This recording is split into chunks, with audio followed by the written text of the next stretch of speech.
Hi, I'm Mev from Papershift, and today I will show you how to do the scheduling for a production company that has got a work schedule.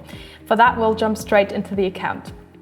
As you can see here now, I have added a few working areas, machine 1 and 2, the supervisor and the agency. On the left-hand side, I've got my employees. We can see that John, Steve and Tom are already fully planned, but we still got a few employees that we can schedule. At this moment of time, if we are looking at our report, we can see that the workload of our employees is not at 100%. So at the moment it says 50%. We of course need to change that. In order to do that, we will use our automatic assignment. All our employees have got a work schedule. So Jack, for example, here will rotate through from the early shift to late to night throughout the weeks. And for that, we'll click here onto Actions, Assign Automatically.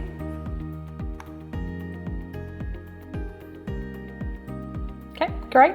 We'll do the same thing for the following week as well.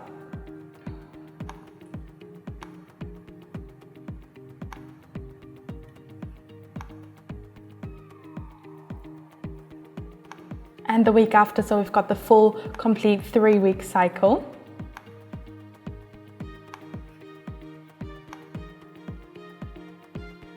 Okay, great. So let's take a look at the work schedule, how it has assigned our employees.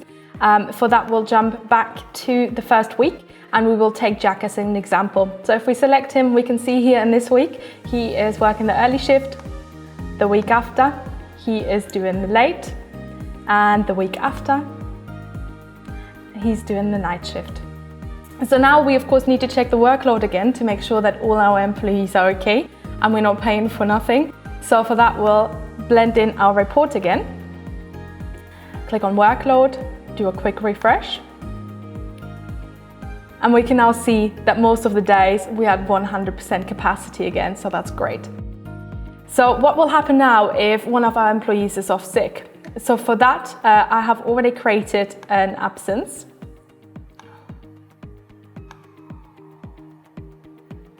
We'll click here on the absence calendar and we can see we've got an unconfirmed absence here, which is for Jack.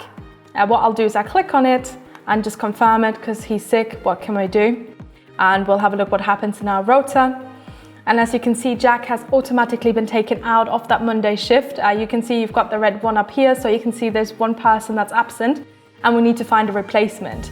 For that, we'll click onto the shift here and we can see that none of the employees that are assigned to the machines are able to work. So we will load employees of other areas and select the agency. What we will do is we'll click on Done and Notify. So the agency will get involved. They'll get an email sent to them and then they can get in touch with you to tell you who are they going to send. It's Done and Notify, done. And if you have a look at it again, your whole plan is green again, so you're okay. What we need to do is we need to want to keep the costs of the agencies in check because obviously agency staff can be quite expensive. For that, we will blend in a report again to see how many agency hours we've planned for this week already or this month. And in this case, it's 8, so it's not as bad. If this gets more, then you will have to have a think about whether you want to employ another member of staff. That's it from me. If you want to set up your own work schedule in Papershift, you can do this together with us. Do get back in touch with us and then we'll show you how to best do it. Take care. Bye.